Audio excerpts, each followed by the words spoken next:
This channel does not promote any violent, harmful, or illegal activities. All content provided by this channel is meant for an educational purpose only.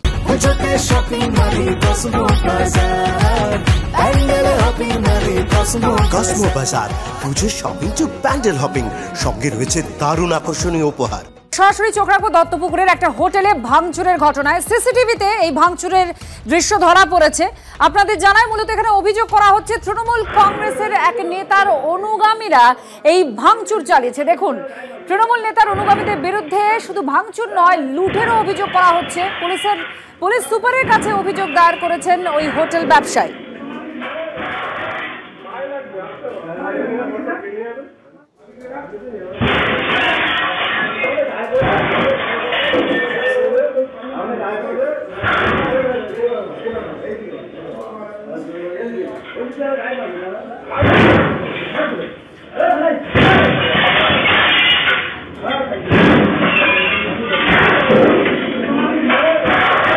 Dipankar আমাদের প্রতিনিধি এই মুহূর্তে সরাসরি আমাদের সঙ্গে রয়েছেন। দীপঙ্করের সঙ্গে কথা বলবো। দীপঙ্কর, পুলিশ সুপারের কাছে অভিযোগ দায়ের করেছেন, তারপর কোনো পদক্ষেপ? এদের সকলকেই তো চিহ্নিত করা যাচ্ছে নিশ্চয়ই, সিসিটিভির মাধ্যমে দেখা যাচ্ছে, এবং নির্দিষ্টভাবে এক নেতার অনুগামী বলেও অভিযোগ করা হচ্ছে। কি পদক্ষেপ পুলিশের? দেখো, পুলিশের তরফ থেকে যেটা জানানো হয়েছে, জেলা পুলিশ সুপারের নেতৃত্বে একটি টিম তৈরি করা হয়েছে এবং এই গোটা ঘটনার তদন্ত শুরু করা হয়েছে, যাতে এই ঘটনাতে কারা অভিযুক্ত, যারা এসেছিল তারা কি উদ্দেশ্যে এসেছিল সেই সমস্তগুলো খতিয়ে দেখা হচ্ছে। কিন্তু যে ঘটনা ঘটেছিল সেটা তোমাকে একবার দেখানোর চেষ্টা করি। এই যে হোটেল, এই হোটেলের এইখানে যে দরজা ছিল, এই দরজাতে এলোপাতাড়ি যেটা দেখা যাচ্ছে যে লাথি দিচ্ছে যে দরজাটায়, সেটা ছিল এই দরজাটা। এখানে পুরো এখন ভেঙে গেছে এবং ভেঙে যাওয়ার পর এখানে যে সমস্ত চেয়ার টেবিল ছিল সেগুলোও কিন্তু অগোছালো হয়ে রয়েছে। শুধুমাত্র এই দরজা ভেঙেছে তা নয়, এর পাশাপাশি এই যে হোটেলের বাইরের যে রেস্টুরেন্ট, তার যে সিস্টেম, সেই সিস্টেমটা কিন্তু পুরো নষ্ট হয়ে গেছে। এর চেয়ার টেবিল অগোছালো অবস্থায় রয়েছে এবং এর সঙ্গে যা যা জিনিসপত্র ছিল সমস্তটা কিন্তু অগোছালো হয়ে রয়েছে।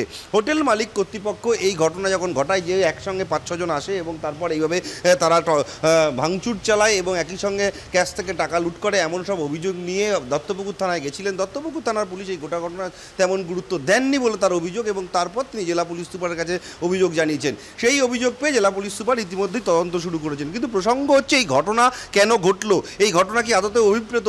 আসলে এই হোটেল এবং রেস্টুরেন্টের ব্যবসার সঙ্গে ওইও ব্যবসা একটা চালু করার চেষ্টা করছিলেন মালিক। তার জন্য যা কাগজপত্র, যা নথিপত্র, সেগুলো তিনি প্রয়োজন মতো সমস্ত কিছু জোগাড় যন্ত্র করছিলেন। কিন্তু প্রশ্ন হচ্ছে, হঠাৎ করে মান্তু সাহা, তৃণমূল কংগ্রেস নেতা, যিনি এই খবর জানতে পেরে তিনি এখনও কমপ্লিট শুরু করতে পারেন, তার প্রস্তুতি চলছিল, এমনটা হোটেল মালিক কর্তৃপক্ষের বক্তব্য। এই মান্তু সাহার অনুগামীদের পাঠিয়ে দেন এমনটা অভিযোগ, এবং এই অনুগামীরা এসে কিন্তু এই হোটেলের ভেতরে এলোপাতাড়িভাবে ভাঙচুর চালায়। এখন আদতেও তিনি হোটেল বা এই ব্যবসা খুলতেন কি খুলতে পারবেন না, সেটা প্রশাসনিক স্তরে রয়েছে। প্রশাসনিক স্তরে তার কাগজপত্র প্রয়োজন আছে, সেগুলোর বিষয় আলাদা। কিন্তু মান্তু সাহা এবং তার যে সমস্ত অনুগামী, তাদের বক্তব্য এখানে ব্যবসা করতে গেলে অনেক বেশি চাঁদা দিতে হবে, এবং তা নিয়েই কিন্তু এই গণ্ডগোল। এবং এই যে দরজা, এই দরজাটা পুরোটা ভেঙে দেয় এবং তার সঙ্গে হোটেলের ভেতরে যাবতীয় জিনিসপত্র যা যা ছিল সেটা ভেঙে দিয়েছে। এবং তারপর থেকে কিন্তু এই হোটেলের যে ব্যবসা এবং এখানে যে সমস্ত কর্মচারীরা থাকেন তারা আতঙ্কগ্রস্ত হয়ে পড়েন। স্বাভাবিকভাবে তারা এখান থেকে চলে গেছেন অন্যত্র। দোকান, বাইরের অংশ এবং ভেতরের পার্ট সবটাই কিন্তু বন্ধ হয়ে রয়েছে। যেহেতু হোটেলে সিসিটিভি লাগানো ছিল, সেই জন্য কিন্তু এই সিসিটিভি ফুটেজে সমস্তটা ধরা পড়েছে এবং জেলা পুলিশ সুপারের নেতৃত্বে এই গোটা ঘটনার তদন্ত কিন্তু এখন শুরু হয়েছে, যাতে অভিযুক্তরা ধরা পড়ে এবং এই ঘটনার প্রকৃত শাস্তি হয়, সেই দাবি রয়েছে হোটেল মালিক কর্তৃপক্ষের। এখনো কাউকেই পুলিশ গ্রেফতার করতে পারেনি বা ধরতে পারেনি যারা এই ভাঙচুর করতে দেখা যাচ্ছে সিসিটিভিতে? দেখো, পুলিশ সূত্রে এখনো পর্যন্ত আমরা জানতে পেরেছি এই ঘটনায় এখনো পর্যন্ত কোনো গ্রেফতার নেই। এই কোনো গ্রেফতারি হয়নি। তুমি আমাদের সঙ্গে থাকো, এবার তপসিয়ায় চলে যাব। চাঁদার জুলুমবাজি কাকে বলে তার একটা ঘটনা এই তপসিয়ায় আপনাদের দেখাচ্ছি। ব্যবসায়ীকে মারধরের ঘটনা, যদিও এখানে পুলিশ পদক্ষেপ করেছে, দুজনকে গ্রেফতারও করেছে। দীপক দে আর রবিন গঞ্জালভেস, এই দুজনেই ট্যাংরার বাসিন্দা। গতকাল তপসিয়ার ব্যবসায়ীর কাছে তারা 10,000 টাকা চেয়েছিলেন বলে অভিযোগ ওঠে। চাঁদা না দেওয়ায় ব্যবসায়ীকে রাস্তায় ফেলে বেধড়ক পেটানো হয় বলে অভিযোগ। থানায় অভিযোগ দায়ের করে দুপক্ষই। আর তারপরেই পুলিশ এই দুজনকে, অর্থাৎ দীপক দে আর রবিন গঞ্জালভেসকে, দুজনকেই, এই ট্যাংরার 2 বাসিন্দাকে গ্রেফতার করেছে।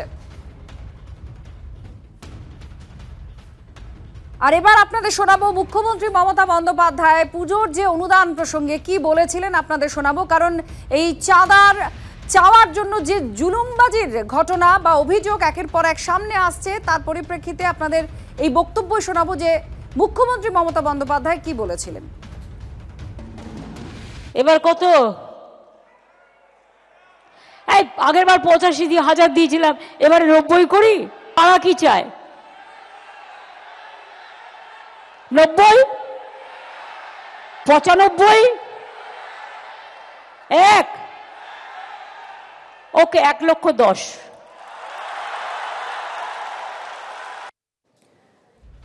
আপনারা শুনলেন মুখ্যমন্ত্রী মমতা বন্দ্যোপাধ্যায় পুজোর অনুদান বাড়িয়ে দিয়েছেন এবছর এবং সেই অনুদান পেয়ে খুশি। প্রত্যেক ক্লাবের কর্মকর্তাদের প্রতিক্রিয়া যখন নিয়েছিলাম তারা প্রত্যেকেই খুশি। আর তারপরেও চাঁদার জুলুমবাজি যে থামছে না, এমনই অভিযোগ দুটো আপনাদের দেখালাম। যেটা তপসিয়ার ঘটনা দেখালাম, সেখানে কিন্তু পুলিশ পদক্ষেপ করেছে, দুজনকে গ্রেফতার করেছে। এক ব্যবসায়ীর কাছ থেকে 10,000 টাকা চাঁদা চাওয়া হয়েছিল বলে অভিযোগ ওঠে এখানে। এই মুহূর্তে বিজেপির প্রতিক্রিয়া আপনাদের সামনে আমরা তুলে ধরবো। জগন্নাথ চট্টোপাধ্যায় আমাদের সঙ্গে রয়েছেন। জগন্নাথ দা, কি বলবেন? মুখ্যমন্ত্রী মমতা বন্দ্যোপাধ্যায় পুজোর অনুদান বাড়িয়ে দিয়েছেন অনেকটা এবছর, তারপরেও চাঁদার জুলুমবাজি, ব্যবসায়ীদের রাস্তায় ফেলে মারধর করা হচ্ছে, মোটা অঙ্কের চাঁদা চাওয়া হচ্ছে বলে অভিযোগ করা হচ্ছে। দেখুন, পুজোর চাঁদা যেমন বাড়িয়েছেন, একই সঙ্গে মমতা বন্দ্যোপাধ্যায় মদের দামও তো বাড়িয়েছেন। তো এটার মধ্যে তো একটি সমানুপাতিক সম্পর্ক আছে। তো এটার ভারসাম্য কিভাবে রক্ষা হবে?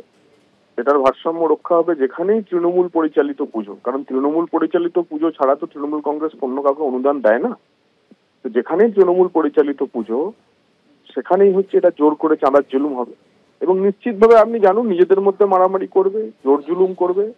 যেখানেই তোলাবাজির সুযোগ সেখানেই তৃণমূল কংগ্রেস, তাতে মা দুর্গা হোক আর বাকি অন্য কোনো দেবদেবী, কাউকে এরা ছাড় দেবে না। ধন্যবাদ জগন্নাথ বাবু আপনার প্রতিক্রিয়ার জন্য। আপনাদের দুটো ছবি আমরা দেখাচ্ছি নাগারে। সেই দুটো ছবির মধ্যে একটা ছবি দত্তপুকুরের, যেখানে চাঁদা দিতে হবে মোটা অঙ্কের, না হলে হোটেল চালানো যাবে না, এমনই অভিযোগ। আর অভিযোগ শাসক দলের এক নেতার অনুগামীদের বিরুদ্ধে। দত্তপুকুরে একটা হোটেল কাউন্টারে এসে তারা ভাঙচুর করে, হোটেলে এসে ভাঙচুর করে। শুধু তাই নয়, লুটপাটও করেছে। 1,78,000 টাকা লুটের অভিযোগ রয়েছে। অন্যদিকে তপসিয়ায় ব্যবসায়ীকে রাস্তায় ফেলে মারা হয়েছে, মোটা অঙ্কের চাঁদাও চাওয়া হয়েছে।